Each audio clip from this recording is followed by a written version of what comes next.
Assalamualaikum warahmatullahi wabarakatuh. Alhamdulillahirabbil alamin.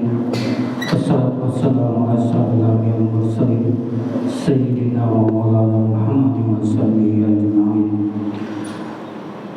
Pertama-tama kita panjatkan puji syukur kehadirat Allah Subhanahu wa taala karena atas kudrat dan iradanya kita dapat berkumpul di tempat yang mulia ini, dan tak lupa kita limpahkan salam dan salam kepada junjungan kita Nabi Muhammad SAW sampai akhir zaman.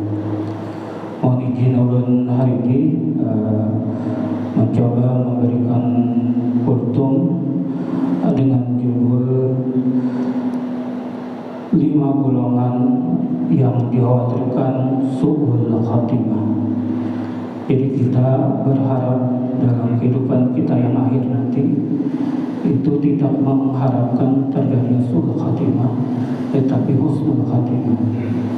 Memang kita tidak bisa menduga-duga apakah nanti kita su'ul khatimah maupun husnul khatimah, tapi kita wajib berikhtiar, berusaha supaya kita menjadi orang yang husnul khatimah. Dari Allamah Sayyid Abdullah bin Alwi Al-Haddad dalam kitabnya berjudul Sabilal Iktikar wal Iktibar bima ya'muru bil ihsan wa yaqalli lahu minal amar. Di sini beliau menjelaskan tentang 5 golongan orang yang dikhawatirkan meninggal dunia dalam keadaan su'ul khatimah. Qalu wa aksaru man yakhsa alaihi su'ul khatimah wa yanju billahi mutahawanil bisalah wa mungkin miskiri bil khamr wa aqul walidai walladhi yuji muslimina wa kajalika musirruna ala al-qabri wal mutin walladhi lahum yatubu ila minha. Para ulama berkata bahwa orang yang paling dikhawatirkan akan meraih su'ul khatimah, jadi semoga Allah melindungi kita dari hal ini atau su'ul khatimah, adalah orang-orang yang pertama suka melalaikan sholat. Jadi suka melalaikan sholat. Yang kedua adalah mereka yang suka minum minuman keras, kemudian mereka yang durhaka kepada kedua orang tua, kemudian mereka yang suka menjalimi muslim lainnya, dan mereka yang terus-menerus melakukan perbuatan dosa besar sebagai berbagai kekejian dan tidak mau bertobat. Dari kutipan beliau tadi di atas dapat diuraikan ada 5 golongan orang yang dikhawatirkan hidup akan berakhir dengan su'ul khatimah. Yang pertama adalah golongan pertama, yaitu orang-orang yang suka melalaikan salat.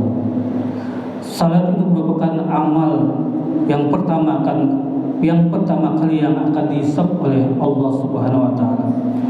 Ini juga sudah disebutkan dalam hadis Nabi sallallahu alaihi wasallam, "Awala man yuhasabu bihi abdu yaumal qiyamah in amli salatuhu fa in saluhat faqad aflaha wa in ajaha wa in fasadat faqad khaba wa khasira."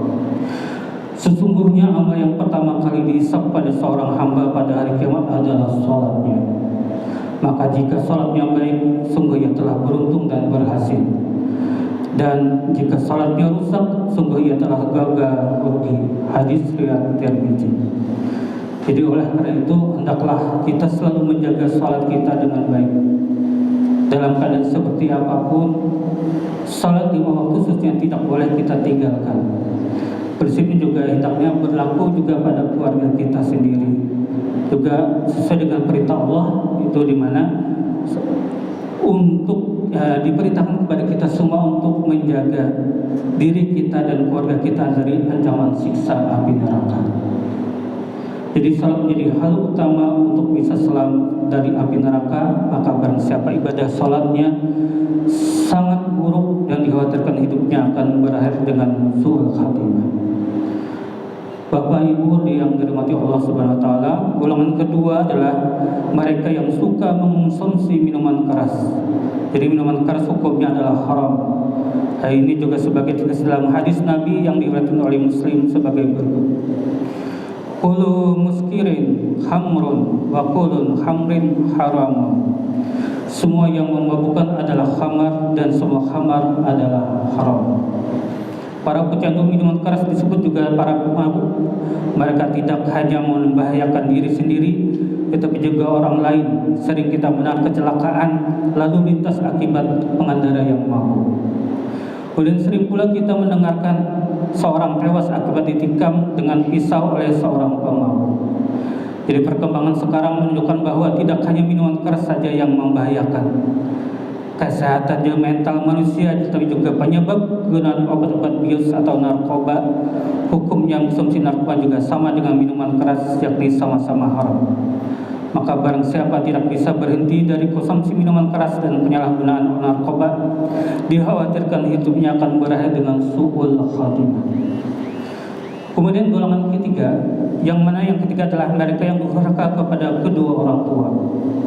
Durhaka kepada orang tua hukumnya adalah haram dan termasuk dosa besar setelah syirik.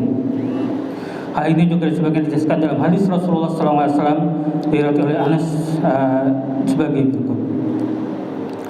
Rasulullah SAW ditanya tentang dosa-dosa besar, beliau menjawab, yang pertama adalah menyekutukan Allah, durhaka kepada kedua orang tua, dan membunuh seseorang, dan kesaksian palsu.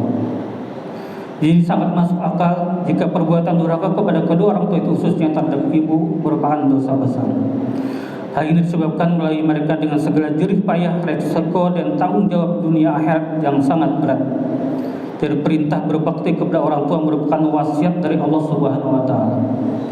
Sebagaimana dikatakan dalam Al-Quran surah Al-Luqman ayat 14 yang artinya adalah, dan kami perintahkan kepada manusia agar berbuat baik kepada orang tua. Ibunya telah mengandung dalam keadaan lemah dan bertambah lemah, dan menyapinya dalam 2 tahun. Bersyukurlah kalian kepadaku dan kepada kedua orang tuaku, kedua orang tuamu. Hanya kepadaku telah kalian kembali.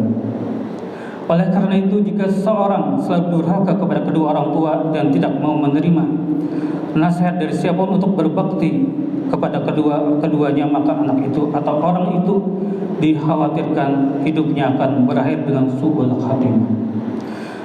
Kemudian golongan yang keempat, yaitu mereka yang suka menyusahkan atau menjalimi muslim lainnya. Menjalimi orang lain memang bukan persoalan sepele. Allah Subhanahu wa taala sangat memperhitungkan perbuatan zalim yang dilakukan seseorang terhadap seorang lainnya. Apabila sesama muslim, hal ini sebagai tegas dalam sebuah hadis marfu yang diriwayatkan dari Anas bin Malik radhiyallahu anhu, yang artinya adalah, adapun kezaliman yang tidak akan dibiarkan oleh Allah adalah kezaliman manusia atas manusia yang lain hingga mereka menyelesaikan urusannya. Di antara perbuatan zalim manusia kepada manusia yang lainnya adalah sebagai disebutkan dalam sebuah hadis Rasulullah yang diriwayatkan oleh Abu Hurairah tentang berbagai kezaliman yang dapat mengakibatkan kebangkrutan di akhirat, yakni mencaci maki orang lain, menuduh atau memfitnah orang lain, memakan harta orang lain atau korupsi, menumpahkan darah orang lain dan memukul orang lain. Oleh karena itu, jika seorang selalu menjalimi orang lain tanpa bisa diingatkan oleh siapapun supaya berhenti, maka orang itu dikhawatirkan hidupnya akan berakhir dengan su'ul khatimah. Kemudian golongan kelima yang terakhir adalah mereka yang terus-menerus melakukan perbuatan dosa besar sebagai kekejian yang tidak mau bertobat. Kita sering mendengar dari istilah Jawa itu molimo. Dalam bahasa Jawa itu mengandung adalah perbuatan dosa 5 dengan inisial 5M. Yang pertama adalah madun atau berzina atau main perempuan. Yang dua, mendem atau mabuk-mabukan. Yang ketiga, main atau berjudi. Yang keempat, madat atau mencantum narkoba. Yang kelima adalah maling atau mencuri korupsi. Kelima hal ini merupakan perbuatan maksiat yang diharamkan, yang sangat ditunjukkan di dalam Al-Quran. Dalil tentang haram berzina ada dalam Quran, dalam Isra ayat 32, yang artinya jangan kamu mendekati zina, sungguh zina itu adalah perbuatan yang keji dan suatu jalan yang buruk. Dan dalil tentang haramnya mabuk, madat dan judi di dalam Quran Al-Maidah ayat 90 yang berbunyi, hai orang-orang yang beriman, sesungguhnya meminum khamar, berjudi, berkorban untuk berhala, mengundi nasib dengan panah, dan termasuk perbuatan syaitan, maka jauhilah perbuatan itu.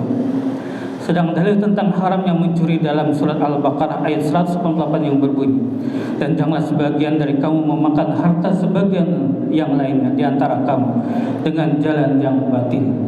Oleh karena itu, barang siapa yang selalu melakukan dosa-dosa seperti disebut di atas tanpa bisa diingatkan oleh siapapun supaya bertobat, maka orang seperti itu dikhawatirkan hidupnya akan berakhir dengan su'ul khatimah. Jadi Bapak Ibu yang dirahmati Allah, kita semua berdoa mudah-mudahan kita senantiasa diberi rahmat dan kekuatan Allah Subhanahu wa taala sehingga kita mudah mampu menjauhi dosa-dosa sebagai disebutkan di atas tadi. Sebabpun dari kita telah menginginkan selalu memohon kepada Allah Subhanahu wa taala dengan tidak henti agar kita semua diberi husnul khatimah dan dijauhi-jauhnya dari su'ul khatimah. Amin amin ya rabbal alamin. Rabbana atina fid dunya hasanah wa fil akhirati hasanah wa qina adzabannar. Sallallahu alaihi wasallam. Subhana rabbil izzati wassalamu ala mursalin walhamdulillahi rabbil alamin. Assalamualaikum warahmatullahi wabarakatuh.